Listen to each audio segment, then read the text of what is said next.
تخيل كائن ضخم وزنه نص طن بيمشي فوق الجليد بدون أي صوت. عيونه ثابتة ومناخيره بتشم الفريسة من على كيلومترات. ملك الشمال الحقيقي، واللي مفيش حيوان في القطب الشمالي يقدر ينافسه على العرش. أهلا بيكم في 5 جنان.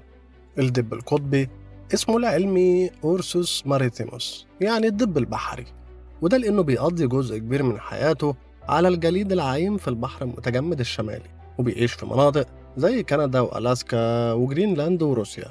وهو مش بس واحد من أكبر أكلات اللحوم على وجه الأرض، ده كمان أقوى وأشرس صياد في القطب الشمالي. وبيوصل طول الدب القطبي ل 2 متر و40 سنتي، ووزنه ممكن يوصل ل 1000 كيلو. وفي حين إن معظم أنواع الدببة ممكن تتغذى على النباتات والحشرات، فالدب القطبي ما يعرفش في الأكل غير اللحمة وبس. ولو الأكل متوفر قدامه يقدر ياكل من 45 ل 68 كيلو لحمة في الوجبة الواحدة. وبيتميز بحاسة شم غير طبيعية، لدرجة إنه بيقدر يحدد ريحة الفريسة من على بعد 32 كيلو. وبالرغم من حجمه اللي بيعدي نص طن في العادي، إلا إن سرعته القصوى على الأرض بتوصل 40 كيلو في الساعة. ده غير سرعته في السباحة الرهيبة جدا، واللي بيساعده فيها جسمه ورقبته الطويلة، بالإضافة لحجم كفوفه الأمامية واللي بيخليها زي المجاديف وهو بيعوم. ده غير إن الطبقة السميكة من الشحوم بتساعده على تحمل درجات الحرارة شديدة البرودة تحت المية. وفي وكالات كتيرة رصدت بعض الدببة القطبية أثناء سباحتها ل10 أيام متواصلة، غطت فيها مسافة تقدر ب 600 متر. مش بيقطعوها كلها سباحة، لكن بيقضوا معظمها عايمين على الأسطح الجليدية المنتشرة في المية. وقطع المسافات الكبيرة دي بتيجي بتكلفة عالية جدا على الدببة القطبية، لأنهم بيستهلكوا 5 أضعاف الطاقة اللي بيستهلكوها من حركتهم على اليابس. وكل ما زادت المدة اللي بيستغرقوها في السباحة، كل ما ارتفعت فرص وفاتهم بسبب الجوع. وبالرغم من إن لون الدب القطبي يبان أبيض، إلا إنه في الحقيقة مش أبيض ولا حاجة، لكنه شفاف. وظهوره باللون الأبيض بيرجع لانعكاس الضوء المحيط بيه من الأرض أو السماء. وبيتكون الفرو الشفاف للدب القطبي من طبقتين: طبقة داخلية سميكة وناعمة، فوقها طبقة مجوفة من الشعيرات الخشنة اللي بتشتت الموجات المرئية من الضوء، علشان كده بنشوفها باللون الأبيض.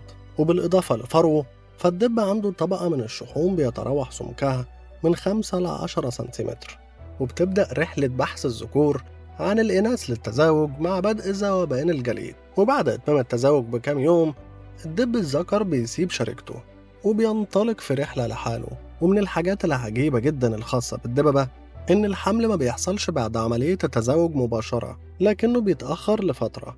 والعملية دي بيطلق عليها اسم الغرز المتأخر. وبتختار الأم مواقع العرين على طول المناطق الساحلية أو بالتلال القريبة من الأسطح الجليدية، وبتحفر في أكوام الجليد علشان توفر لنفسها مكان أشبه بالكهف يتسع ليها ولأطفالها.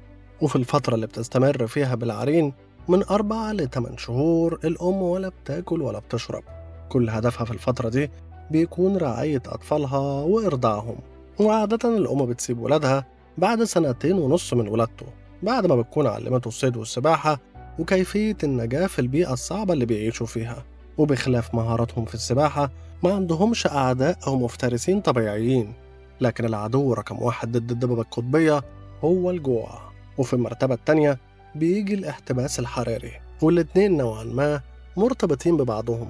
المخلوق المهيب اللي انت بتشوفه في الصور والفيديوهات بيتحول لصورة هشة بيفقد فيها أكتر من نص وزنه لغاية ما يموت بسبب الجوع. الفكرة إن الاحتباس الحراري بيخلي فصل الصيف يستمر لوقت أطول في القطب الشمالي، وساعتها بتدوب الأسطح الجليدية اللي بتعتمد عليها الدببة في توفير طاقتهم من السباحة أثناء البحث عن الطعام. وده بيجبرهم للأسف إنهم يعوموا المسافات طويلة على معدة فارغة، واللي بدوره بيزود فرص موتهم من الجوع والغرق. الدب القطبي صياد ما يعرفش الرحمة. فريسته المفضلة هي فقمات البحر، واللي بتعتبر حيوانات بتتمتع بنسبة محترمة من الدهون. وبيقدر الدب عن طريق حاسة الشم الرهيبة اللي عنده إنه يحدد موقع الفقمة حتى من الحفر الصغيرة اللي بتطلع منها من تحت الجليد علشان تاخد نفسها.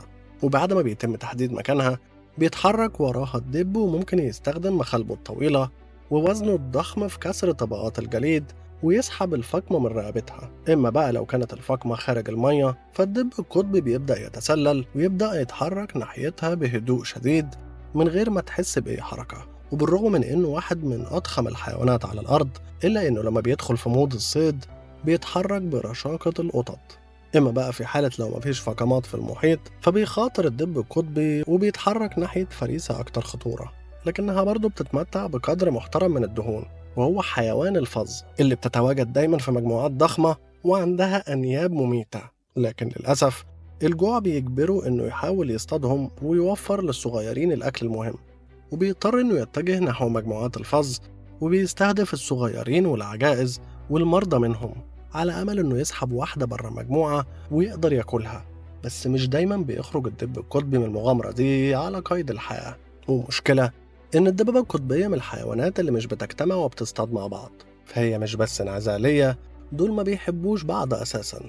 ودايما العائلات بتدخل في صراعات مع بعضها على الفرائس بعد ما بيصطادوها.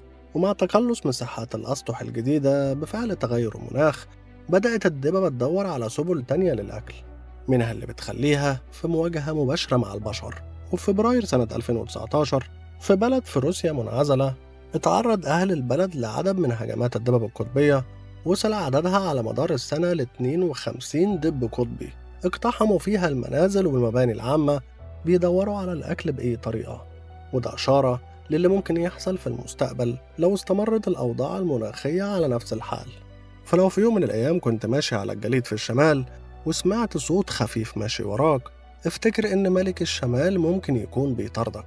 لو وصلت لحد آخر الفيديو بشكرك شكرا جزيلا، وما تنسوش تعملوا لايك وسبسكرايب، وأوعدكم إن اللي جاي أحسن بإذن الله.